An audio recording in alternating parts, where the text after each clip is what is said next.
What is like being half Japanese and half Filipino in 2024 in the Philippines? So growing up, I used to get bullied a lot. When I introduce myself, I like to say I'm a Japanese. Everyone in the Philippines is just kind. Everywhere you go, they're gonna smile at you. But I couldn't fit in the Filipino crowd. They are the sweetest girls you're ever gonna have your whole life. How are you, brother? Hello, I'm very good. Thanks for having me, Calvin. Yeah. Can you please give us a brief introduction about yourself? Sure. Hi guys, I am Taka. I am half Filipino, half Japanese, born and raised here in the Philippines. Oh. So as the Filipinos say, Pusong Pinoy. Pusong Pinoy. So you speak Tagalog Yes sir, I do speak Tagalog. and Japanese? I'm learning Japanese again. Oh, Yep. okay. Oh. So growing up, I was able to speak Japanese up until like I was 8 years old. But then I started going to a Filipino school and I used more Filipino than Japanese, hence why I had to relearn it.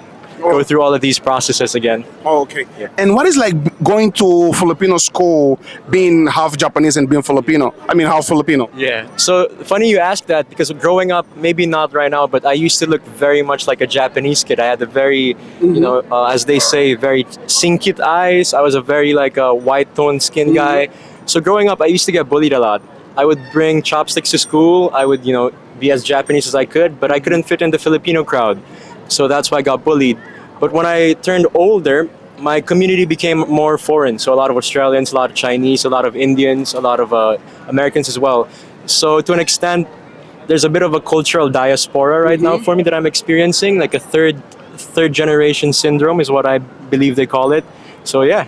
And how did you overpass this time that you were bullied in school? Honestly, I don't remember how I did it now, but I think I just had to stick through it. Find the right people, find the right friends who are going to stick by my side. Oh, okay. And how often do you go to Japan? I try to go every year. So I was there last year and I visited Kyoto and Osaka. Oh, Yep. And you being raised in the Philippines, do you get a culture shock going to Japan? Oh yeah, a lot of culture shock. So one thing that's very difficult for me to take in as a Filipino that's half Japanese here is that to most of the Filipinos, I'm a Western guy. But to most of the Western people I go to, I'm an Asian guy. But to the Japanese people I would go to, they would think I'm a Western guy. So it's really a third generational syndrome where I don't really know what kind of culture I belong to. Yep. But I mean, how do you call yourself? Like, are you Filipino or Japanese? I like to say, when I introduce myself, I like to say I'm a Japanese, but born and raised here, and that my mom was a Filipina.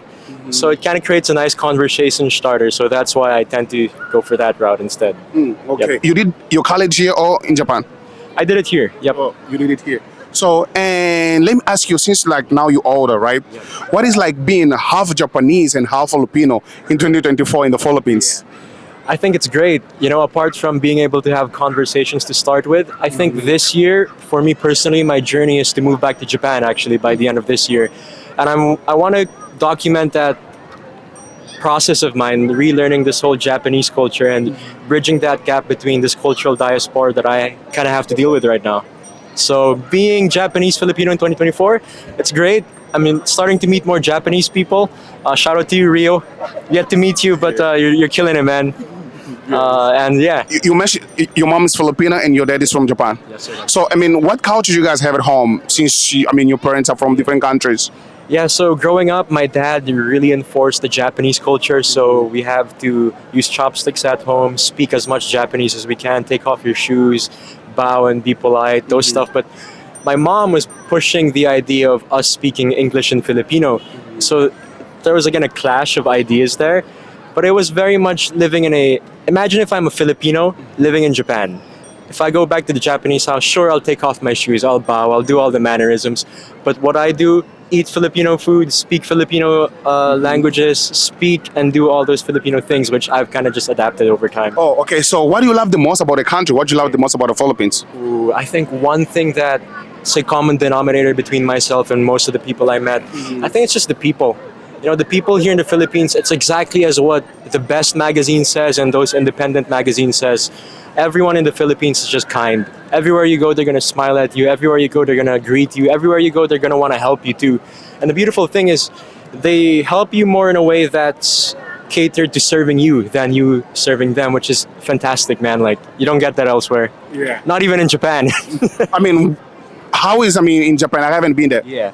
So when I went back there last year, I was surprised because, my experience in Japan almost every year would be that all these Japanese people are just so focused on work. All these Japanese people just want to do one thing. But I would approach random people on the streets and we would end up sharing a beer in a izakaya, which is very nice. But I do think majority of those Japanese people would be more straightforward in what they want. They don't want to talk to you. They're going to not bother unless you know them. So there's two sides of the coin. You either want a quiet side or you want the lifestyle of being active and out there, which I think is what we like more. Okay.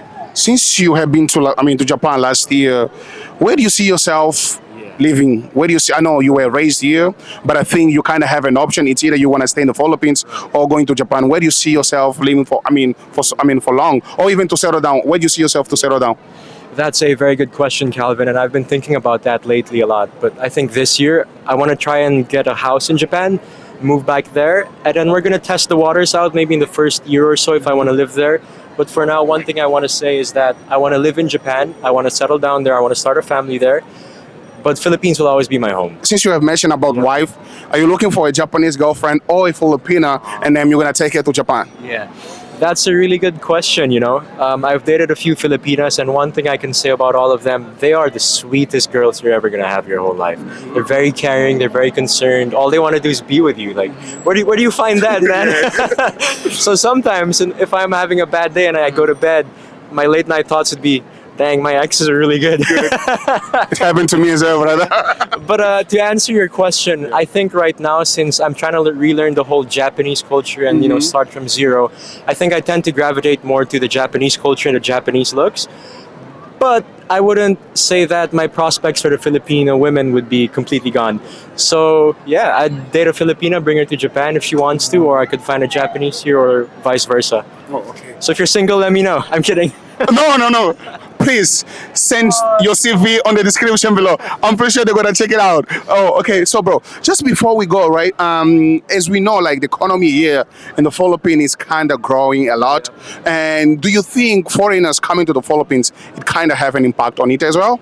Oh yeah, so I'm not too sure when I saw this paper or when it was published, but I think a big portion of the Philippines economy is based on tourism and foreign trade. So if that could keep coming in, and obviously there's like a currency exchange rate, like a lifestyle arbitrage type of thing, yeah, it's gonna help a lot. Once you have more purchase power, more spending power, you can get the wheels of the economy going. And if you can get more foreigners to come here to spend in the country, invest in businesses, then I think this potential is endless. It could be a story of like Argentina, where they have all the potential to be successful. Philippines is all of that. Strategic place, Southeast Asia-wise, all the businesses coming in. It's sky's the limit for the Philippines. So it's a really good time to invest here too. Oh, okay. You get to travel around the Philippines? Yes, I do love traveling. So unfortunately, as you can see, guys, I kind of tore my ACL playing football. So I can't travel for the next 2-3 months. But after I do, I plan to go to Palawan again, to Cebu, and maybe Bohol locally. Yeah. But if not, I want to go up north this time. I want to check out like the Ilocos region. But if not, probably just Japan. Yeah. Okay. What is your favorite island in the Philippines? Ooh, Boracay is great. I just do think it's a bit overpopulated now. Bohol, I had such a good time, but the beaches aren't very swimmable there. Palawan is just beautiful. But I think if I look back into my life, I had the most fun in Bohol. So I'd go for Bohol. Yep. I usually ask this, what about Siargao? I haven't been there yet, actually. So maybe we'll put it in my bucket list before I leave for Japan. Yeah, Yep. you gotta put it alive. For me, if you want to have that island life, you gotta check. Siargao. It's really beautiful. Any message to a foreigner that wants to come to the Philippines? Maybe like it's either to visit or even to invest in the country. So to all you foreigners out there that's looking to visit the Philippines, I would highly suggest it 100% out of 100. It's just a beautiful place, beautiful country. The only thing you're going to have to get past is the culture, the way the Philippines works, and the whole nuances to how the Filipinos basically function. So once you get past that, you're going to have a fun time. Whether you're going to invest in a business, potential is endless. Whether you're going to have fun, you want to look for your Filipino wife, I highly just recommend. Come here, meet Calvin, meet us. We're going to give you a good time, take you to the best places, and then start from there. So yeah. So let me ask you this: you're doing content right now as well, right? Which is You can check it out at Minor Reviews. So I review liquor, and I want to get as much people's opinions about the Philippines as I can. as you can. Yep. Thank you so much. Once again, guys, his channel is gonna be on the description below. Please check him out. You're gonna have an amazing time on his channel. Don't forget to subscribe, share the video for your friend with the whole barangay.